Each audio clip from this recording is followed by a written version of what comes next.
زندگی کا total Spain 70-80 سال ہوتا ہے، بقول جان ایلیا کے کہ ہم بہترین، امیر ترین، خوبصورت ترین اور ذہین ترین ہونے کے باوجود ہمارا المیہ یہ ہے کہ ہم ایک دن مر جائیں گے۔ ہمیں یہ سوچنا چاہیے کہ ہم تمام دنیا کی نفرتیں ایک دوسرے کے ساتھ اسی دنیا میں چھوڑ کے جائیں گے، اور جو ہم جس اولاد کے لیے بہت زیادہ کرتے ہیں وہ اولاد ہمیں تھوڑے دن بعد دیوار پہ لٹکائے گی، اس کی اولاد ہمیں اسٹور میں رکھ دے گی، اور جب چوتھی نسل آئے گی تو ہم گاربیج کر دیے جائیں گے۔ ہماری دنیا میں اتنی ہی حقیقت ہے اور اتنی ہی حیثیت ہے، میں دعوے سے کہتا ہوں کہ اس محفل میں بیٹھے ہوئے 10% لوگوں کو بھی اپنے دادا کی شکل یا پردادا کا نام یاد نہیں ہوگا۔ یہی کچھ ہمارے ساتھ بھی ہوگا۔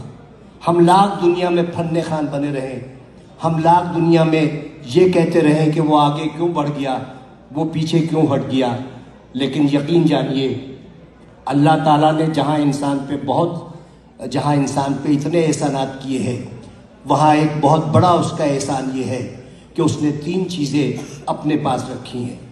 وہ چیزیں یہ ہیں کہ میں جسے چاہے عزت دوں، جسے چاہے ذلت دوں، میں جسے چاہے زندگی دوں، جسے چاہے موت دوں، اور میں جسے چاہے رزق دوں اور جسے چاہے مفلسی دوں۔ اب آپ سوچیں کہ اگر عزت دینا میرے جیسے کسی چھچورے آدمی کے ہاتھ میں ہوتا تو عزت دار صرف میں ہوتا اور آپ سب کی بے عزتی ہوتی۔ اگر رزق دینا میرے جیسے کسی آدمی کے ہاتھ میں ہوتا تو میرے گودام بھرے ہوتے اور آپ سب بھوک سے مر رہے ہوتے۔ اگر اسی طرح زندگی یا موت میرے ہاتھ میں ہوتی تو صرف دنیا کی آبادی ایک شخص کی ہوتی، کیونکہ میں سب کو موت سے ہمکنار کر دیتا۔ اس راز کو سمجھنے کے لیے ضروری ہے کہ محبت اور نفرت کے بنیادی فرق کو سمجھیے۔ بہت بال برابر فرق ہے۔ محبت کے لیے کہتے ہیں کہ محبت اندھی ہوتی ہے، محبت اندھی ہوتی ہے اور نفرت اندھا کر دیتی ہے۔ محبت چونکہ پیدائشی طور پر اندھی ہوتی ہے، لہٰذا وہ جینے کا ہنر جانتی ہے، اور نفرت کے سفر میں آپ آدھے وقت بینا ہوتے ہیں اور باقی وقت نابینا ہوتے ہیں، تو انہی شاہراہوں پر جس پر آپ محبت کا ہاتھ پکڑے دیوانہ وار چلے جاتے ہیں، نفرت کی آگ میں جلنے لگتے ہیں اور اپنی ہی لگائی ہوئی آگ میں بھسم ہو جاتے ہیں۔ تو نفرت کا کوئی اسکوپ نہیں ہے۔ آئندہ آنے والے وقتوں میں آپ کی نسلیں یہ یاد نہیں رکھیں گی کہ آپ نے کتنے لوگوں سے نفرت کی، لوگ یہ یاد رکھیں گے کہ آپ نے کتنے لوگوں سے محبت کی۔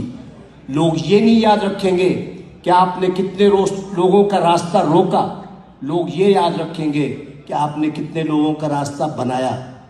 لوگ یہ نہیں یاد رکھیں گے کہ آپ کتنا پڑھ گئے، لیکن لوگ یہ یاد رکھیں گے کہ آپ نے کتنے لوگوں کو پڑھوا دیا۔